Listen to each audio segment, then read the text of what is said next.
She was a pilot's pilot. She could just jump in any airplane and fly it. Like she was born in it. Once known as the fastest woman on Earth, Betty Skelton got her start as a little girl, taking her first solo flight at 12 years old. By 19, she was already a pro, taking the world of aerobatics by storm in the late 1940s. She just was really good. Pilot Dennis Cochin was a friend who sat down with us not too far from where Betty used to keep her plane.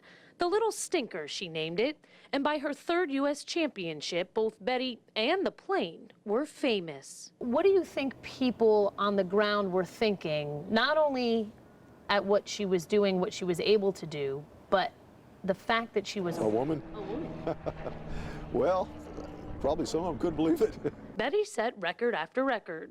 Here she is, July 11th, 1948, celebrating Betty Skelton Day in the city of Tampa, where her career got started. Still, conquering the skies wasn't enough. A few years later, Betty met the founder of NASCAR and began racing cars. It's almost like she was just checking off dream careers. Yeah, if there was a thrill to be had, she was in. Betty became the auto industry's first female test driver and kept on setting records, including one across the United States in a jet-powered car. Then, in another impressive twist, Betty was selected to train with the original Mercury 7, America's first astronauts.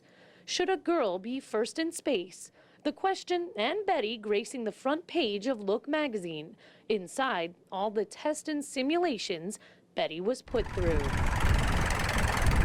Dennis didn't meet Betty until years later, when she retired in Winter Haven.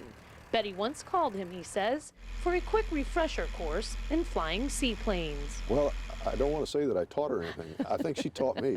And I think the only thing I did was start the engine from then on. I didn't need to say a word.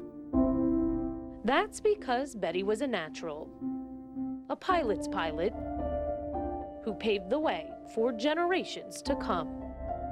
In Winter Haven, Kate McVeigh, Spectrum, Bay News 9.